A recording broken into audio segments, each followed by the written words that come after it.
Have you ever felt uneasy when someone knocked on your door, even though they weren't a stranger?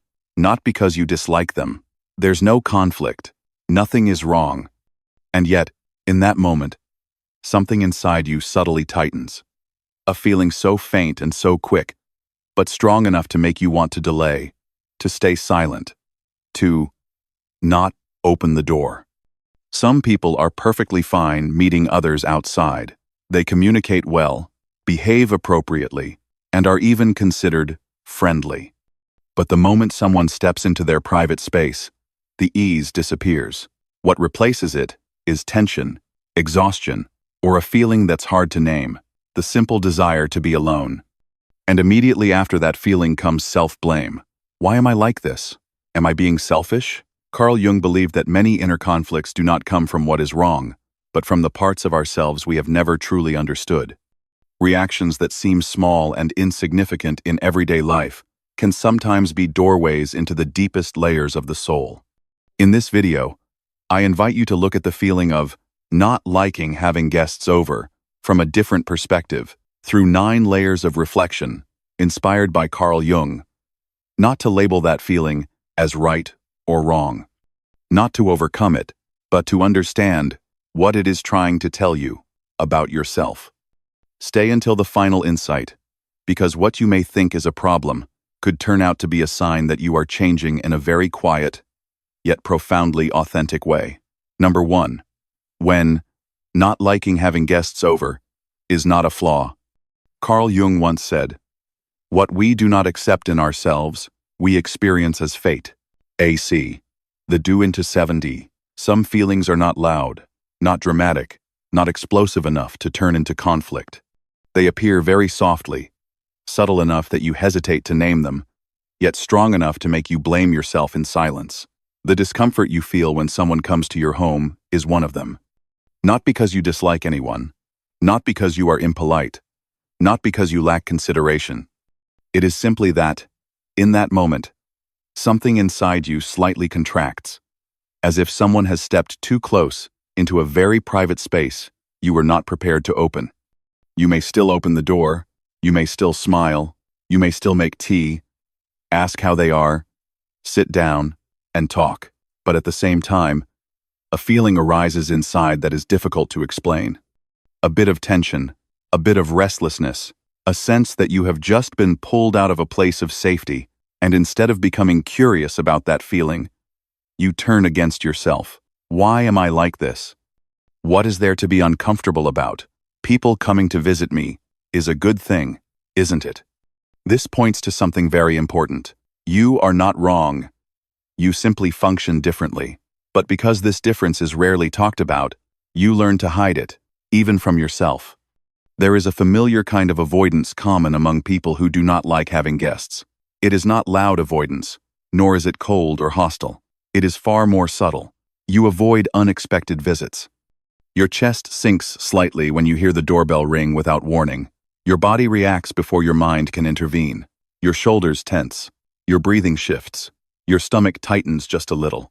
Not painful, but not comfortable. That sensation is often followed by a familiar stream of thoughts. You wonder if you are too picky, if you are selfish, if you are making a big deal out of nothing. You compare yourself to others, people who seem to welcome guests naturally, easily, joyfully, and the more you compare, the more out of sync you feel. I once met someone like this in a work environment. She was gentle, socially skilled, and well-liked by her colleagues. But the moment the idea of coworkers visiting her home came up, she became visibly tense. Not because she feared mess or disorder, not because they were not close, but the thought of someone entering her private space kept her awake the night before. When she talked about it, she laughed and said half-jokingly, "I guess I'm just difficult." But her eyes were not joking. They were the eyes of someone long accustomed to blaming herself for feelings that were never allowed to exist.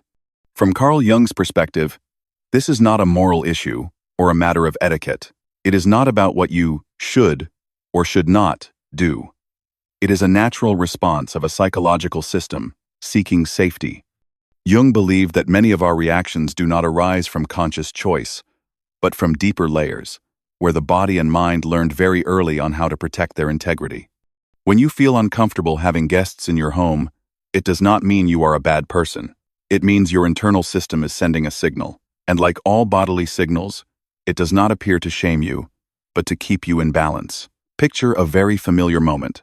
The doorbell rings. You know the person outside carries no threat.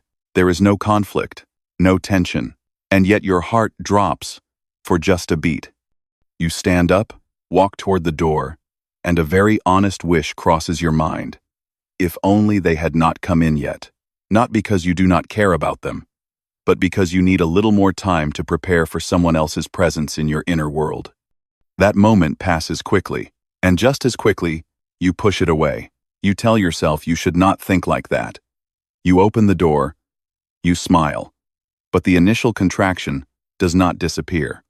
It retreats inward, waiting to return later as fatigue, irritability, or simply a sense of emptiness after the guest has left. Have you ever felt guilty simply for wanting peace in your own home? Not peace from a specific person, but peace from the feeling of being pulled out of your own rhythm. If so, you have likely grown accustomed to judging your emotions by other people's standards, rather than listening to what they are trying to tell you. Carl Jung wrote, "The unconscious is not just evil by nature, it is also the source of the highest good." This means that not every unconscious reaction is a problem that needs fixing. Often, it is precisely where the deepest intelligence of the psyche resides. The problem begins when you do not allow yourself to understand these reactions, but instead, rush to label, judge, or eliminate them. Instead of asking, "Why am I so uncomfortable?" perhaps a gentler question would be, "What inside me needs protection right now?" When you ask that, the tone changes. It is no longer accusatory, but curious. And that curiosity opens a new space, one where you no longer have to fight yourself. The solution here is not forcing yourself to enjoy having guests more, nor is it building cold walls to keep others out. It begins with a very small step, recognizing your feelings before judging yourself. When discomfort arises, pause for a moment. Acknowledge it as it is, without commentary, without blame. You do not need to explain immediately. You do not need to provide a reasonable justification. You do not need to defend yourself to anyone. Sometimes, all it takes is a simple admission to yourself, "I need quiet." That sentence does not make you a bad person. It simply makes you more honest with your current state. I remember witnessing this with a very close friend. She used to be the one who organized gatherings, but at a certain point, she began declining visits to her home. Not loudly, not with long explanations. Just a soft sentence, "I need to be alone for a bit." At first, she felt guilty. But over time, what changed was not her relationships, but herself. She became less exhausted, less irritable. And when she did meet others again, she was far more present. This matters. Not liking to host guests does not mean you are flawed. It does not mean you are selfish or difficult. It means you are listening to yourself. And in a world that encourages us to always be available, always open, always present, listening to such subtle signals requires a quiet kind of courage. You may never become someone who enjoys a house full of people all the time, and perhaps you do not need to. Every psychological system has its own way of regulating itself. Your task is not to force yourself into a common mold, but to understand how you function so that you do not harm yourself in the process. If you have listened this far and recognized yourself in these words, pay attention to your own response, not the thoughts, but the bodily reaction. Is there a slight sense of relief? Or a feeling of being seen that you have never named before? That is often a sign that you have just touched something very personal, very real within yourself. And from here, the journey has only just begun. Not a journey to change who you are, but a journey to allow who you are to exist in the right way. Number 2. Home, the only space where you don't have to perform. Not everyone realizes this, but the discomfort you feel when having guests often does not come from any specific person. It comes from something far more subtle, a sudden shift in space. There are places you enter where you instinctively adjust yourself. Your shoulders straighten, your voice changes, your gaze becomes more attentive. And then there is one place, the only place, where you are allowed to let go. When that boundary is moved, even slightly, your body speaks before your rational mind does. This points to a very simple truth that is often overlooked. You need a place where you can be fully yourself. Out in the world, you may be fine. You can work. You can communicate. You know how to behave, what to say, and when to stay silent. Many people might even see you as approachable and easygoing. But when you return home, a different need emerges. You don't want to talk anymore. You don't want to explain. You don't want to pay attention to how you are sitting or what expression is on your face. You just want to be quiet or do small, familiar things that require no audience. The moment you close the door behind you often carries a very particular sense of relief, as if you have just taken off an invisible layer of clothing you have been wearing all day. Many people don't realize that layer exists until it is removed. And because of that, when guests enter your home, the discomfort does not come from hosting them, but from having to put that layer back on, in the very space where you hoped to be free of it. I once witnessed this very clearly in someone I knew. He worked in a service environment, constantly interacting with people, always maintaining a professional image. After work, he would usually go home early, turn off his phone, and sit quietly by himself. One day, a friend stopped by unexpectedly. There was no conflict. No harsh words were exchanged. But after just 15 minutes, he became tense. His answers grew shorter, and his eyes repeatedly drifted toward the door. When the friend left, he sighed and said something very honest. "I'm not tired because of them. I'm tired because I have to be someone else, in my own home." That sentence stayed with me for a long time. From Carl Jung's perspective, a house is not merely a physical space. It is a psychological symbol. Jung wrote, "The house is a symbol of the psyche." This is not meant to make things mystical, but to point to a very grounded truth. How you feel about your home reflects how you feel about yourself when no one is watching. In its most natural state, the home represents a zone of psychological safety. There, you don't need to be on guard. You don't need to react quickly. You don't need to guess what others are thinking about you. But when guests arrive, whether they are close or familiar, something inside you shifts immediately. Not because you distrust them, but because the presence of others requires a heightened level of awareness. Your internal defense system activates automatically, like a reflex that has been trained over time. This explains why many people can feel completely comfortable meeting friends at a cafe, at work, or in some neutral space, yet feel uneasy hosting them at home. In outside spaces, you are already wearing a role. At home, you hope to take it off. When those two states collide, tension arises. Notice a very familiar scene.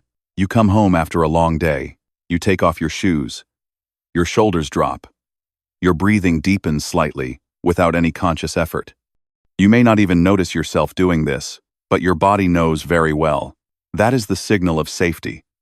But the moment a guest arrives, you immediately adjust. You stand straighter. You speak more than necessary. You start paying attention to every small movement, not because you dislike the person, but because the space has changed roles. Have you ever wondered why you can sit alone for hours without feeling bored? Yet the mere presence of someone else in the same space, even without much conversation, leaves you feeling drained? The answer does not lie in the content of the interaction, but in the fact that you are no longer fully allowed to relax. So, in the end, is your home a place of rest, or a place where you still have to play your part? This question is not meant to force a correct answer. It simply invites observation. Observe how you feel when you are alone at home. Observe how that feeling shifts when another person enters. And most importantly, observe how you usually respond to that shift. Do you tense up? Do you blame yourself? Or do you try to ignore it? Carl Jung emphasized that much psychological tension does not come from major events, but from prolonged conflict between inner needs and external demands. When the home, which should be a place of restoration, gradually turns into a social stage, that conflict is not resolved.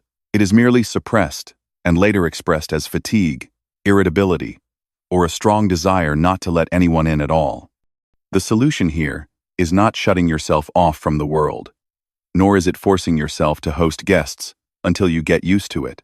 It begins with clearly defining the role of your home in your psychological life. Your home is where you recharge, not where you prove how agreeable you are. Once you understand this, much of the guilt begins to dissolve on its own. You can start with very small boundaries. For example, not accepting unexpected visits, or only hosting for a limited amount of time, or simply allowing yourself to say honestly, "Today, I need some quiet." These statements do not need to be delivered harshly. They only need to be spoken to with sincerity. And if someone does not understand, that does not mean you are wrong. It simply means your needs differ from their expectations. I once heard someone share that she only truly began to love her home again when she stopped turning it into a place of constant hosting. Before that, every visit meant cleaning, preparing, and adjusting herself to appear proper. Over time, she realized she no longer felt rested even when she was at home.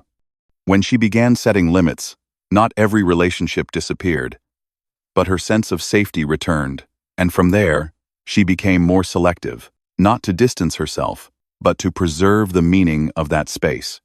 You need your home not to escape life. You need your home so you don't have to perform. When you allow yourself to truly let go somewhere, you will have more energy to be present elsewhere. On the other hand, if there is no place where you are allowed to stop playing a role, exhaustion will accumulate, no matter how composed you appear. If you have listened this far and feel a familiar silence settling within you, let it stay a little longer. There is no need to analyze it right away. No need to decide anything immediately. Simply acknowledge that perhaps what you are seeking is not fewer people in your life, but a space where you do not have to become someone else. And that is not a selfish desire. It is one of the most fundamental needs of the soul. Number 3. The mask of politeness and quiet exhaustion. You may be perfectly fine when meeting people outside. You can talk, smile at the right moments, and behave appropriately. You know when to listen and when to respond. From the outside, no one would think you have any issues with communication, but what exhausts you is not the meeting itself. It is the fact that you have to maintain a certain state for too long, and when that state extends into your private space, exhaustion begins to appear.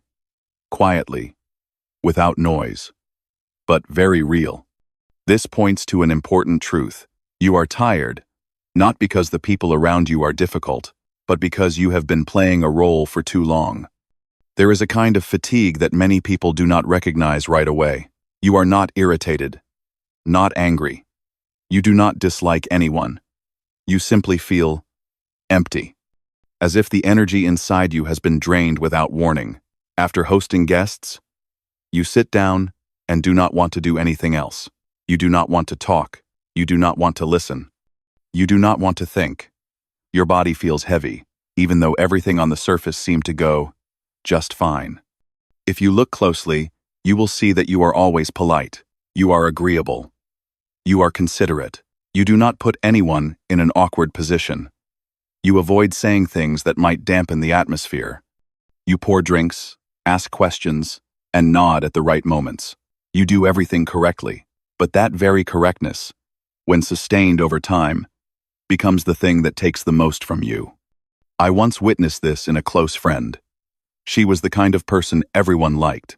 Whenever guests came over, she prepared carefully. Not because she feared being judged, but because she was used to making everything comfortable for others. Throughout the visit, she smiled, talked, and paid attention to everyone's feelings. No one noticed anything wrong. But when the door finally closed, she almost collapsed into a chair. Not because she was angry, not because she was sad, simply because she had no energy left. She said one very short sentence to me. "I'm not sad, but I have nothing left to give." Dark-capped. From Carl Jung's perspective, everyone needs a mask to integrate into society. Jung called this the persona. He wrote, "The persona is that which in reality one is not, but which oneself, as well as others, think one is." The persona is not a bad thing. It helps you function in relationships, work, and community life. Through it, you learn how to behave appropriately, how to maintain order and harmony. The problem is not whether you have a mask.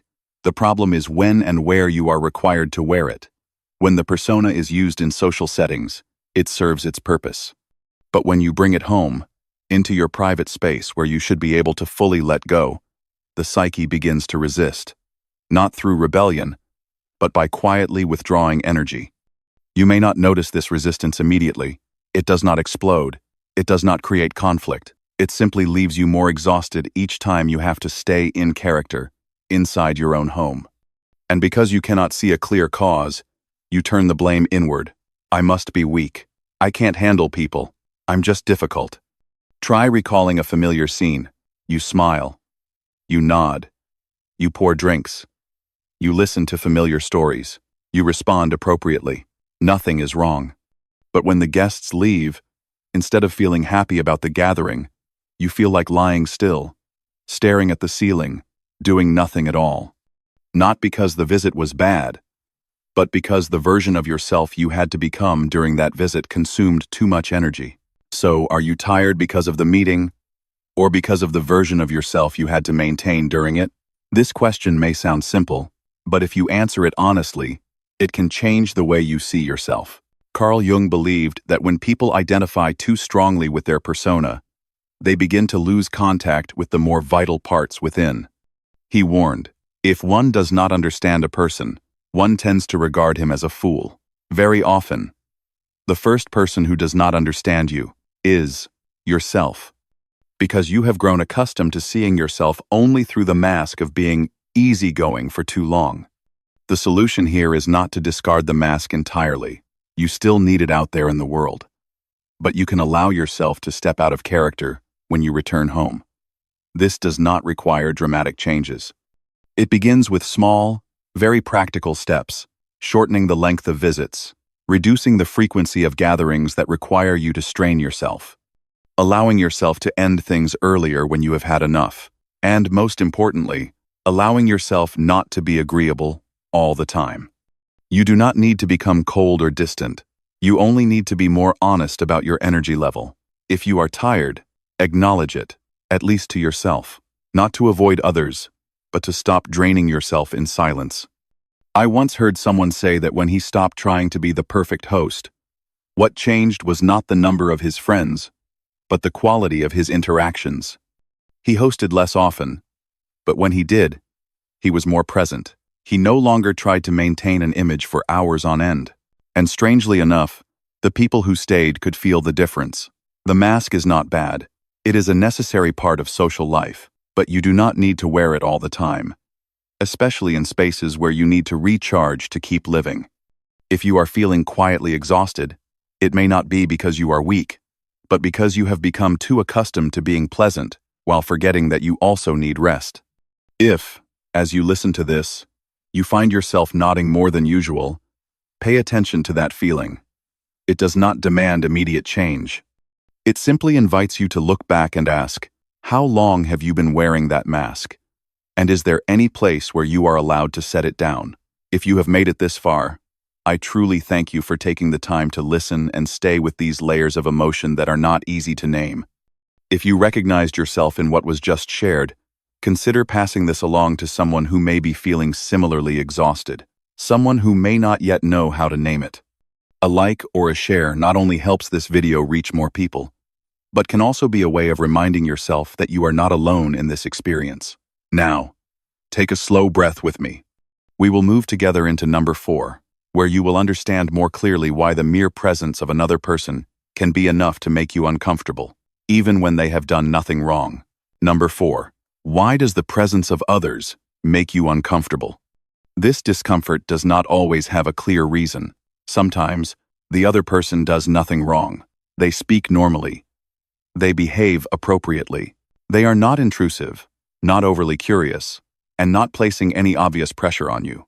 Yet simply by having one more person in the space, you no longer breathe as evenly as before. Your inner rhythm slows down or becomes unsettled. Your shoulders tense slightly. Your mind is no longer in a relaxed state. And then, instead of asking what is happening inside you, you begin to doubt yourself. Am I just difficult? Am I too sensitive? There's nothing wrong. So, why am I uncomfortable? You look for the fault in yourself first, rather than asking another question, gentler but closer to the core. Could it be that you are sensing more than what others notice? This points to something very important. You are sensitive to things others do not see. Some people only react when something obvious happens. Words are spoken. Conflict arises. Specific behaviors appear. But some people react to things far more subtly. A shift in the atmosphere. A bit of unspoken tension. A fleeting emotional current that others pass over quickly. If you belong to the second group, the presence of another person is not just one more person in the room. It is the presence of another emotional field, another energetic rhythm, another psychological system operating alongside yours. And your body, instead of ignoring it, registers everything. You may find yourself easily tense when someone is nearby. Even with little interaction, you may feel uncomfortable without knowing why. Not an explosive discomfort, but one that gradually grows heavier, as if the space itself is closing in. You cannot explain the feeling, so you often choose silence, or you convince yourself that you are overreacting. I once heard someone describe this feeling perfectly. She said, "It's not that they say anything wrong, but when they're there, I no longer feel alone, even though we're not talking much." The sentence sounds contradictory, but if you have experienced it, you understand immediately. It is being affected by presence, not by behavior. From Carl Jung's perspective, the human unconscious constantly receives signals that consciousness cannot process in time. Jung wrote, "The psyche is not of today. Its ancestry goes back many millions of years. This means that our psychological system is shaped to read extremely subtle signals, far beyond spoken words or surface-level actions. When someone enters your space, your unconscious does not only register images and sounds, it also picks up unspoken emotions, suppressed tension, and moods that the other person may not even be aware of themselves. And if you are sensitive, you do not merely notice these things. You carry them in your body. This is why there are meetings that, on a rational level, seem completely fine, but once they end, you feel heavy, tired, or even empty. There is no conflict to resolve, no story to retell. Just a very clear feeling. You need to be alone immediately. Notice a familiar situation. Guests come over. Nothing is wrong. Everyone talks calmly. But after they leave, you sit down and realize you do not want to do anything else. Not because the visit was long, but because throughout that time, your body was in a state of subtle vigilance, constantly adjusting to adapt to another person's presence. I once observed this in someone who shared a living space. The two people did not argue or clash, but whenever the other person was home, he always felt tired. When that person was away, he breathed more easily and slept more deeply. He could not explain why until he realized, "I'm always paying attention to them, even though they don't ask me to." That attention did not come from conscious effort, but from a very high sensitivity to the surrounding atmosphere. Do you often feel tired simply because someone is there? Not because you have to talk, not because you have to do anything for them, simply because you are no longer alone in that space. If the answer is yes, you are likely accustomed to reading and responding to your environment more than necessary. Carl Jung emphasized that sensitive people often carry an invisible burden. They not only live with their own emotions, but also unconsciously take in the emotions of others. And if there is no space to release this, the burden accumulates, turning into prolonged fatigue or a strong desire to reduce the presence of others. The solution here is not to become closed off or to distance yourself from everyone. It begins with selection. Selecting timing. Selecting people. And most importantly, selecting how much presence you allow others to have in your space. Not everyone needs to enter your home. And you do not need to be ready for that presence at all times. A very practical step is to allow yourself to rest after each interaction, not because you are weak, but because you have spent energy in ways others do not notice. This can be as simple as sitting quietly for a while after guests leave, not rushing to clean up, not rushing into another task, just letting your body return to its own rhythm. I once heard someone say that when she stopped forcing herself to be okay after every meeting, the discomfort decreased significantly. She no longer tried to explain the feeling. She simply accepted that she needed time to recover, and when she did that, subsequent meetings felt lighter because she was no longer fighting herself. Sensitivity is not weakness. It is the ability to perceive deeply, but that ability needs to be paired with self-understanding and self-protection. Otherwise, you will continue to blame yourself for reactions you did not choose. When you begin to see your sensitivity as a trait rather than a flaw, many things change. You stop asking, "Why am I so uncomfortable?" and start asking, "What do I need to feel safer?" And sometimes, the answer is very simple. Fewer people, less time, less intrusion. Not to escape life, but to preserve enough energy to be present in life in the most honest way possible. Number 5. When withdrawal is not escape. Many people are afraid of the desire to be alone because they mistake it for weakness, avoidance, or worse, a sign that something is wrong with them. In a world that values connection, presence, and the ability to integrate, the urge to withdraw is often viewed with suspicion. But not every withdrawal is a form of running away. There are times when you simply no longer have enough inner space to take in anyone else, and if you do not listen to that signal, your body and mind will eventually force you to stop in ways that are far more uncomfortable. This points to something very important. You need to return to yourself. There is a kind of wanting to be alone that is very different from isolation. You are not sad. You are not angry with anyone. You do not dislike other people. You still care about the relationships around you. But you feel that you no longer have the energy to meet, to engage, to respond, to be present with others. Even just thinking about having to interact, to react, to show up alongside other people is enough to make your body feel heavy. And instead of acknowledging that, you often wonder whether you are becoming cold or selfish. You may find yourself declining invitations you used to accept. You choose to stay home alone, even when there is nothing in particular to do. You are not avoiding any specific person, but you are avoiding the state of having to stay continuously connected. What makes you uncomfortable is not other people, but the feeling that you are no longer close to yourself. I once heard someone say something very honestly, "I don't hate anyone. I just feel diluted when I'm with too many people." The sentence may sound strange, but if you have experienced it, you understand immediately. No. 100 people second, commented 5 values. There are phases when even small interactions make you feel pulled away from your inner center. From Carl Jung's perspective, withdrawal is not always a sign of a problem. Jung wrote, "Solitude is for me a fount of healing, which makes my life worth living." For him, conscious withdrawal was a necessary step in the process of inner maturation. It is not turning your back on life, but pausing in order to restructure what is happening inside. There are periods in life when the outer world moves too fast compared to your inner rhythm.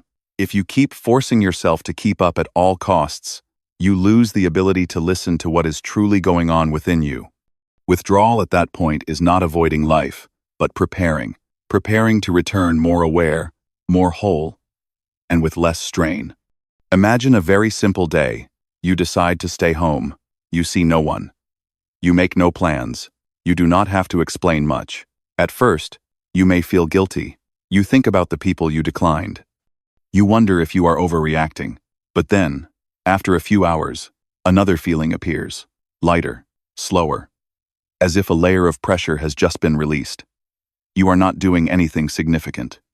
You are simply there. Yet that very doing nothing brings a kind of restoration you did not realize you needed. I once witnessed this with a friend who was used to always being available for others. One day, she decided to spend an entire weekend at home. No visitors, no replying to messages. She said that the morning was very uncomfortable. She kept thinking she was being selfish.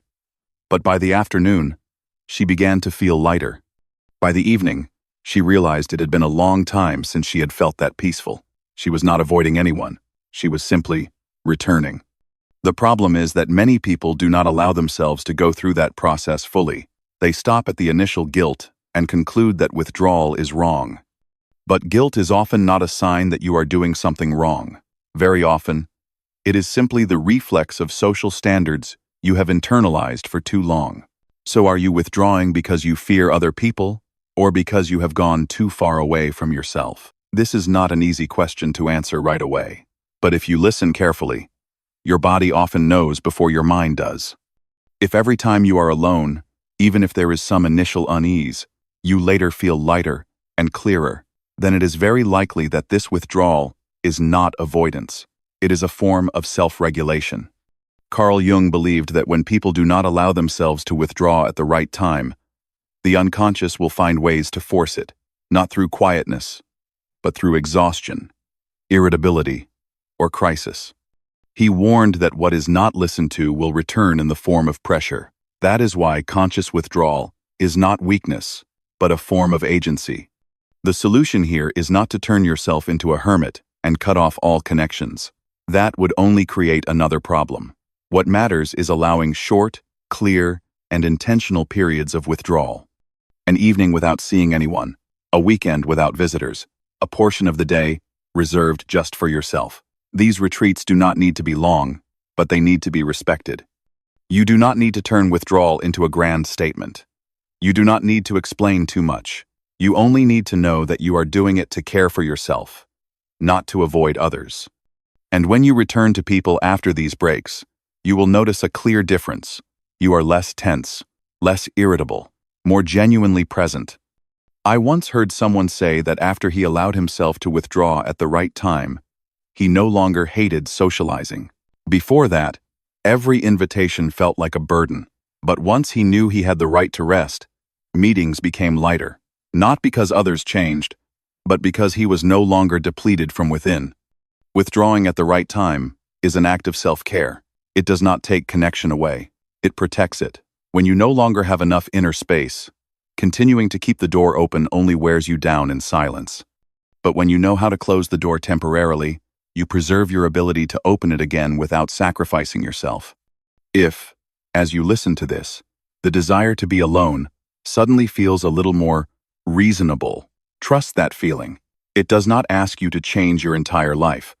It simply reminds you that sometimes returning to yourself is not escaping life, but the only way to have enough strength left to live it honestly. Number 6. The hermit within you. There are periods when you no longer want to explain. You no longer want to participate. You no longer want to open the door, both literally and metaphorically. Not because you have become colder or more distant than before, but because you are hearing a very quiet, very deep call. It is not loud. It does not push. It does not tell you to disappear from the world. It simply whispers something very simple. Turn inward for a moment. The silence at this point is not emptiness. It is not a meaningless gap between two activities. It is the necessary space for a part of you to be reshaped. And when you allow that silence to exist, even briefly, something inside begins to shift. This points to something important. You are hearing the call of maturation. At this stage, many people experience a very clear longing for quiet, not a romantic kind of quiet, but a quiet deep enough that you no longer have to keep reacting. You want to slow down. You want to mute the world, even if only for a few hours. Conversations that once felt fine now feel heavy. Invitations that once brought excitement now make you hesitate. Not because you no longer love life, but because you no longer want to live only on its surface. This feeling is often accompanied by an inner conflict. One part of you feels lighter when you are alone. Another part worries. Am I avoiding something? Am I falling behind? Am I becoming strange? And because everyday life offers very little language to describe this state, you are more likely to doubt yourself than to listen to yourself. I once met someone who was in exactly that phase. She told me that lately she did not want to see anyone at all, even people she was very close to, not because of conflict. Nothing had happened. She simply felt that every time she had to talk, she was saying things that no longer truly touched what was inside. When she was alone, she did nothing special. She just sat. But in those moments of sitting, she began to understand more clearly where she was in her life, and what she no longer wanted to continue. She did not disappear. She restructured. From Carl Jung's perspective, this state is connected to a very ancient archetype in the human psyche, the hermit. Jung did not see the hermit as an image of pathological isolation, but as a symbol of inner wisdom. He wrote, "The hermit seeks truth in solitude, not because he despises people, but because he longs for meaning." The hermit appears in the psyche when a person has gone far enough into the outer world and begins to feel that the answers they need are no longer found there. This is not a rejection of society, but an inward movement, a phase in which the soul needs to be reorganized, like a room that has become too full and must be cleared before it can welcome anyone else. What is interesting is that when this archetype is activated, your outer behavior may look very normal. You are not doing anything dramatic. There are no sudden decisions, no declarations of withdrawal. You simply find yourself wanting to sit alone more often, wanting to walk more slowly, wanting to be in less stimulating spaces. Yet inside, many things are being reconnected. Recall moments when you were alone without doing anything in particular, not checking your phone, not listening to music, not trying to think positively, just sitting there. At first, your mind may be very noisy, but if you do not rush to fill the space, something else happens. Clarity slowly appears. Not as a grand answer, but as a sense that you understand yourself a little more. And that feeling is very different from avoidance. I once had an experience like this myself. There was a period when I kept declining gatherings that I used to attend regularly, not because I was physically tired, but because after each meeting, I felt scattered. One day, I spent an entire afternoon sitting alone, doing nothing at all. At first, it was very uncomfortable. But then, in that silence, I realized that I had not asked myself what I wanted next for a very long time. Not for anyone else, but for myself. That moment was not loud, but it changed how I returned to the world afterward. So, when you are alone, are you avoiding something, or are you understanding yourself more deeply? This question has no universal answer, but there is one very clear sign that helps distinguish the two. If, after being alone, you feel clearer, lighter, and less irritable, then it is very likely that you are not avoiding anything. You are entering a deeper layer of yourself. On the other hand, if being alone makes you increasingly withdrawn, completely disconnected, and fearful of the world, that is a different story. Yet many people rush to label themselves as avoiding, simply because they were never taught how to listen to silence healthily. Carl Jung believed that periods of strong introversion often appear before major steps of maturation. He said, "One does not become enlightened by imagining figures of light, but by making the darkness conscious." Silence, in this context, is not a frightening darkness. It is the space where what has not yet been acknowledged has a chance to take shape. And for that to happen, you need the courage to stay with yourself without trying to distract yourself. The solution here is not to withdraw from society. You do not need to become someone who lives apart from others. What matters is creating small, hermit spaces within everyday life. A morning without rushing. An evening without conversation. A corner of your home where you do not have to react to anyone. These spaces do not need much time, but they do need to be protected. You may still go to work, still meet people, still participate in social life, but alongside that, you keep one area that is not invaded. There, you do not need to be right. You do not need to be impressive. You do not need to be pleasant. You only need to be yourself, even if you do not yet fully know who that is in that moment. I once saw someone change significantly simply by creating one small habit, sitting quietly for 15 minutes each night before bed, without talking and without checking his phone.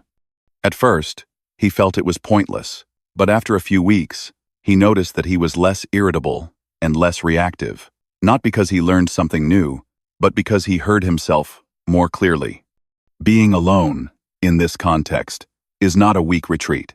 It can be an act of courage. Courage because you are not chasing noise.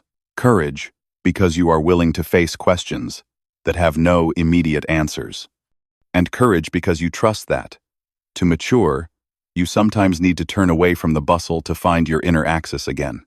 If you are in this phase, be gentle with yourself. You are not slowing down because you are inadequate. You are slowing down because a part of you needs to be heard before you move forward. And when you return to the world, you will not return the same.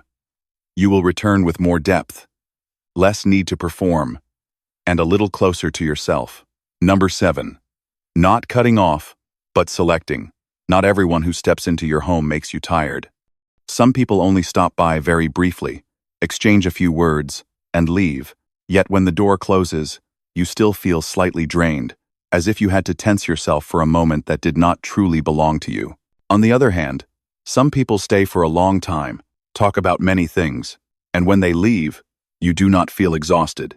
You do not need to recover, because throughout that time, you were able to be yourself. But there are also people for whom just thinking about the fact that they are about to come over already makes you tense from the inside. That feeling comes very quickly, very clearly, and often leaves you confused. You start to wonder whether you are being too picky, overreacting, or becoming more closed off than before. But this difference does not lie in whether the other person is good or bad. It lies in how your energy responds. And at some point, if you are honest enough with your own feelings, you will realize something very important. Not everyone needs to be allowed to step through that door. This says something important about you.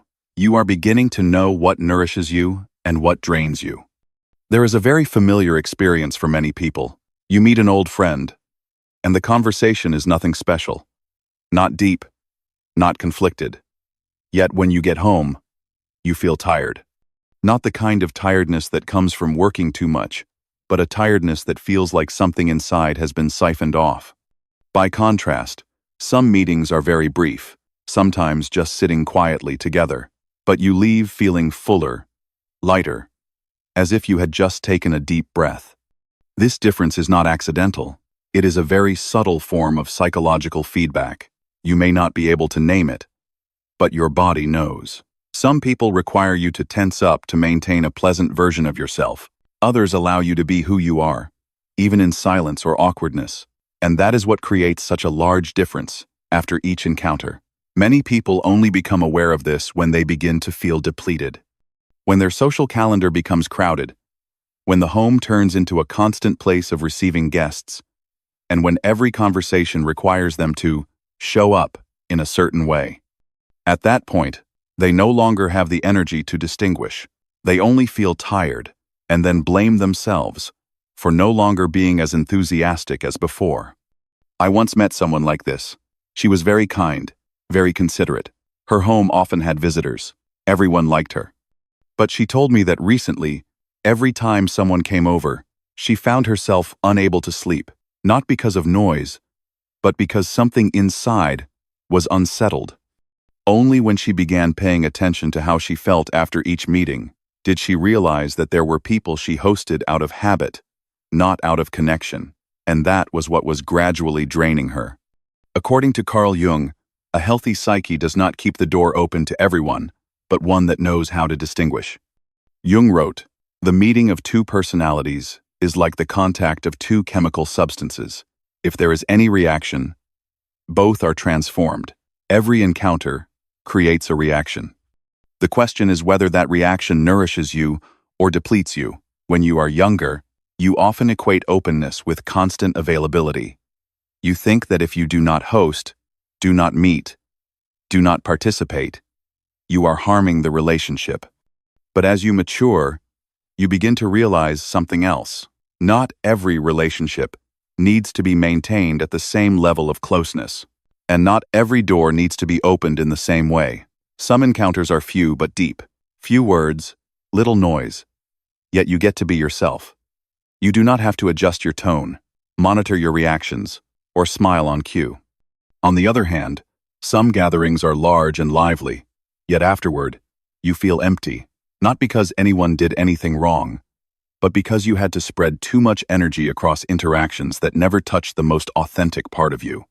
I went through a very clear shift in this regard myself. There was a period when I was used to meeting many people very frequently, but gradually, I realized that I no longer looked forward to those meetings. I began to narrow things down, not by cutting people off, but by choosing. I chose the people, after seeing who I did not need a long time to recover. I chose conversations, in which I did not have to perform. And surprisingly, relationships did not become poorer because of that. The problem is that many people are afraid of selecting because they fear being labeled selfish. They fear being misunderstood. They fear hurting others. But selecting does not have to come with declarations or confrontation. It can be very quiet. You simply reduce the frequency. You do not initiate invitations. You do not arrange meetings when you are already tired. You do not offer lengthy explanations. And this often comes with an initial discomfort, because you are used to prioritizing other people's feelings over your own sensations. When you begin to listen to yourself, you may feel guilty. But if you are patient enough to move through that feeling, you will discover the relief on the other side. Try asking yourself, who allows you to be yourself when you are with them? Not the most impressive person, not the person who is closest by name or role, but the person in front of whom you do not need to defend yourself. You do not need to prepare. You do not need to become a more okay version of yourself. The answer to this question is usually very clear if you are willing to listen. Carl Jung believed that psychological maturation always involves a restructuring of relationships, not by eliminating everything, but by repositioning. Some people move from the center to the periphery. Some remain closer, and some, even if they do not leave completely, are no longer allowed into the deepest spaces of your life. This is not punishment. It is self-regulation. The practical solution here is not to cut off people in bulk. Cutting off often comes from strong reactions and easily carries wounds with it. What you need is to reduce quantity and increase quality. Fewer meetings, but more meaningful ones. Fewer people entering your home, but people who make you feel safe. And most importantly, you do not need to offer long explanations for this choice. I once saw someone handle this very skillfully. She did not say, "I don't want to see you anymore." She simply said, "Lately, I need more time at home." She did not argue. She did not justify herself. And the people who respected her understood. The people who did not, in truth, were also the ones who made her tired. Selecting is not an action against others. It is an action of returning to your own values. When you no longer have enough energy, opening the door to everyone is not kindness. It is self-harm. On the contrary, when you know how to keep the door, you are protecting your capacity for genuine connection. And the paradox is that when you select more carefully, the relationships that remain often grow deeper. You do not need to say much. You do not need to try. You are present more fully. Not because you have become closed off, but because you are no longer scattered. Selecting is not selfishness. It is a form of self-respect. Self-respect is quiet. It does not need to prove anything. It simply knows how much you can handle, what you need to live well, and does not force you beyond that limit just to make others comfortable. If you are at the stage of beginning to select, go slowly. Listen to your body's response after each meeting. Trust the sense of lightness or heaviness inside. And remember that not opening the door to everyone does not make you a cold person. It simply shows that you have begun to live consciously with your own energy. And that is a very important step on the journey of understanding yourself. If you have walked this path to this point, you may also be starting to look back at your relationships with a different gaze, slower and more honest. If something in the 7 parts so far has touched you, leave a comment. It does not need to be long, just sincere, so I know where you are standing in this journey. Because when we look more broadly, what we have discussed so far is only the surface of a deeper movement that Carl Jung once pointed to. And if you are ready, there are still 2 more parts ahead, where you will be invited to look more deeply into what is truly changing inside you, in a way that is very calm, yet deeply authentic. Number 8. Boundaries, a sign of self-respect. Many people feel guilty when they say no, especially within their own space. That feeling is not loud or dramatic, but it is strong enough to make you hesitate. You find yourself standing at the doorway, hovering over a message, pausing before a request, while a series of questions runs through your mind. Am I being selfish? Will the other person feel hurt? Am I making too much of this? But boundaries do not exist to push others away. They appear when you begin to value your inner integrity, when you are honest enough to protect that sense of quiet. You do not lose connection. You are simply choosing a way of being present that does not require you to trade yourself away. This points to something very clear. You are returning to your true self. Learning to set boundaries rarely begins with confidence. It usually begins with trembling. The first time you say, "I'm not receiving guests today," your voice may soften. Your heart may beat a little faster. You may add a few extra sentences, as if you were asking permission to rest in your own home. But if you stay with that decision long enough, another feeling emerges. More steadiness, more calm, not because others change their attitude, but because you did not betray your own feelings. Many people are used to living without clear boundaries, not because they do not need them, but because they were never taught that they have the right to set them. They grow up believing that being kind means accommodating, opening the door, and always being available. And every time they cannot do that, they blame themselves instead of asking, "What am I enduring right now?" The emotions that accompany the beginning of boundary setting are often strange. First comes anxiety, then guilt. But if you do not retreat, if you do not apologize for your own needs, what follows those emotions is something very different. The feeling of standing upright in your own life. No competition. No explanation. Just knowing what you are protecting. From Carl Jung's perspective, boundaries are not a sign of withdrawal, but a condition for the ego to mature. Jung wrote, "The ego is not the whole of the psyche, but without a strong ego, there can be no relationship to the inner world. An ego without boundaries easily dissolves into the expectations of others, to the point where it can no longer distinguish between its own needs and the roles it is carrying. When you have no boundaries, your home is no longer a safe space. It becomes a place where you continue to play your part. You receive guests while exhausted. You converse while already depleted inside. And gradually, you no longer recognize who you are doing this for. You only know that each time someone knocks on the door, you feel yourself contract. I once witnessed a profound change in someone through a single, simple sentence. Before, whenever someone wanted to come by, she always agreed, even when she was tired. Then one day, she said, "I'm not receiving guests today." No long reasons attached. No anger, no justification, just a very ordinary sentence. Later, she told me that she sat at home, doing very small things, but that sense of relief made her realize she had not truly been in her own space for a long time. What matters is how you set boundaries. Boundaries do not need to be harsh. They do not need to come with tension. And they certainly do not need to be used as a weapon. A boundary is a statement of inner truth, not an accusation against others. When you say, "I need to be alone today," you are not saying, "You make me tired." You are simply saying that you are listening to yourself. And other people's reactions to your boundaries are often very revealing.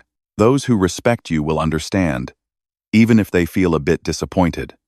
Those who are used to benefiting from your lack of boundaries may feel upset, but that reaction is not your responsibility. It simply shows you what the relationship is built on.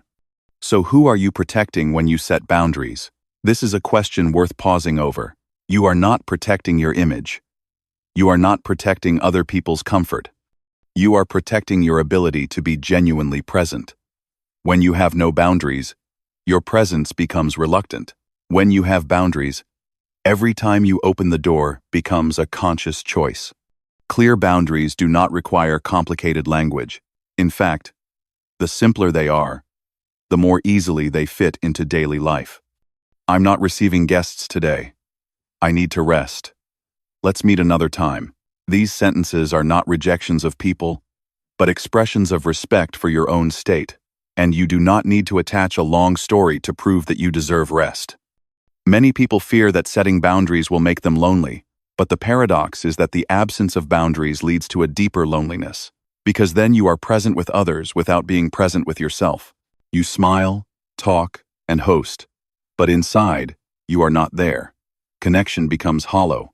I once heard someone say that after she began setting clearer boundaries, fewer people came to her home, but the people who remained were those she did not have to tense herself around. She did not feel a sense of loss. She felt lighter, and that lightness did not come from controlling others, but from no longer forcing herself. Carl Jung emphasized that the process of returning to the self always involves re-establishing boundaries, not to oppose the world, but to distinguish what is me and what is not me. When boundaries are blurred, you live by reaction. When boundaries are clear, you begin to live by choice. The practical solution here is not to build high walls. That is a common misunderstanding of boundaries. Boundaries are not walls. They are more like a door with a lock. You can open it when you want and close it when you need. You remain connected without being invaded. You continue to love without harming yourself. Start with very small things. You do not need to change everything at once. One time, saying no when you are already exhausted. One time, not giving a long explanation. One time, allow yourself to stay home without feeling guilty. These small actions, when repeated, create a very different sense of yourself.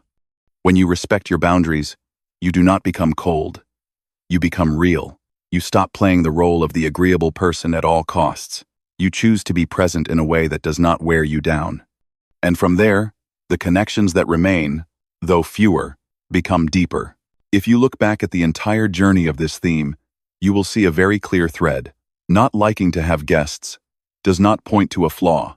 It points to a process of returning to your own rhythm, to your own needs, to your own boundaries. And boundaries, when set from honesty, do not push you away from others. They simply bring you closer to yourself.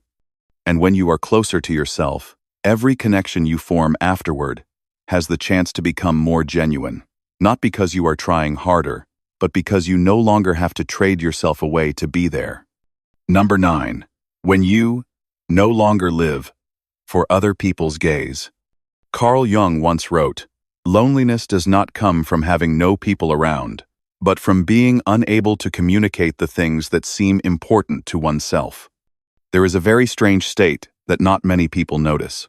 You are not sad, not tired, not irritable. You simply no longer feel the need to open the door. Not because you are afraid of being disturbed, not because you are withdrawing, but because inside you, there is no longer a sense of lack when no one steps into that space. There are phases in life when people still care for others, still connect, still converse. But at a deeper level, they no longer need the presence of others to confirm that they exist. And when that need disappears, behavior changes accordingly, very quietly. At this point, not liking to have guests no longer comes from exhaustion or defensiveness. It begins to raise a different question, one that is harder and deeper. Are you closing the door because you have grown weaker, or because you have become more grounded inside? If you look closely, you will see that this state is completely different from what is usually called social burnout. There is no longer intense discomfort, no more inner struggle, no more convincing yourself to push a little further. It is simply not necessary anymore. This feeling does not come with frustration, nor does it carry heavy guilt. It is like no longer reaching for something that once felt familiar, not because you dislike it, but because you no longer need it to feel complete. The signs are very small but very clear. You are no longer eager to share your personal life the way you used to. Not because you have nothing to tell, but because you no longer need others to witness those things for them to have value. You do not feel a sense of lack when no one comes by. Your home does not feel empty. It feels complete. And most importantly, you are not sad, not tired, not hiding. You are simply enough. At this stage, quiet is no longer a place to recover from wounds. It becomes a natural state. You do not seek silence as a solution. You live within it as a foundation. This can confuse people around you.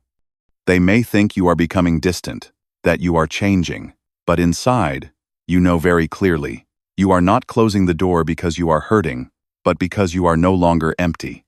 In Jungian psychology, This is the point at which the process of individuation enters a mature phase, not a phase of searching, and not a phase of confrontation, but a phase of stabilizing the self. Jung expressed this entire journey in a very short sentence.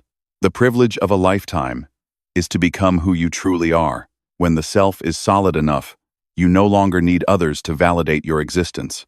You no longer need their gaze, their visits, or constant feedback to know that you are living rightly. Your private space is no longer a place to hide or to recover. It is already complete. And because of that, opening the door is no longer an instinctive need. It becomes a conscious choice. I once met someone like this. In the past, her home was always full. Friends came by often. She loved the feeling of people coming and going, loved conversations that stretched late into the evening. But at some point, that rhythm slowed down. There was no crisis, no major exhaustion. Just gradually, she stopped actively inviting people over. When asked why, she simply smiled and said softly, "Because I don't feel lacking anymore." There was no anger, no defensiveness, just a truth, quietly acknowledged. She still cared for people, still met them outside, still talked and connected, but her private space was no longer a place to maintain a connection. It became a place where she did not need to be seen. And precisely because of that, the connections that remained became more genuine, free of the pressure to prove anything. Here is a question worth asking yourself, not for others, but for you. Do you still open the door because you truly want to meet, or because you fear becoming invisible if no one comes in? This question is not meant to judge. It simply helps you recognize your motive, because many social behaviors are maintained not out of a need for connection, but out of a fear of not being seen. When you begin to observe your motives, you will notice a very simple truth. There are times when you open the door because you want to share, because joy overflows and needs somewhere to go. But there are also times when you open the door simply to fill a vague emptiness, to feel noticed, to feel present in someone else's life. These two states are very different, even if the outward behavior looks the same. At this stage, the solution does not lie in changing your schedule, nor in learning to say no anymore. You have already gone through those steps. What remains is an attitude toward life, a gentle honesty with yourself. Each time you are about to open the door, there is no need for lengthy analysis. Just ask yourself, am I wanting to share, or am I needing to be validated? That question alone is enough to show you what to do next. And if the answer is, I don't need either, that is perfectly fine too. Because there is a phase in life when you do not close the door out of pain, and you do not open it out of fear, but because you are settled within yourself. This settledness does not separate you from the world. It simply means you are no longer pulled by the world's gaze. At that point, not liking to have guests is no longer a psychological issue to explain or fix. It becomes a quiet sign of inner freedom. You do not need anyone to step inside to feel that you are alive. And because of that, whenever you truly do open the door, it is not a reflex, but a choice that comes from inner fullness. We are often taught that an open person is someone always ready to welcome others, always present, always keeping the door open. But through this journey, perhaps you have sensed something different. Closing the door is not always a rejection, and not every form of presence creates genuine connection. Sometimes, not liking to have guests is simply a sign that you are listening to yourself more carefully. Carl Jung once said, "We meet ourselves time and again in 1,000 disguises on the path of life." Perhaps those moments when you want to be alone are not when you are most distant from others, but when you are closest to your true self. And when you are calm enough to stay with that, you do not lose connection. You simply stop trading yourself away to maintain it. If you see yourself somewhere in what has just been shared, remember that you are not strange. You are simply growing at your own pace. If this content has offered you a new perspective, consider subscribing to the channel and turning on notifications to continue accompanying us in deeper conversations about psychology and inner life. Thank you for staying until the end, and I look forward to meeting you again on the next journey.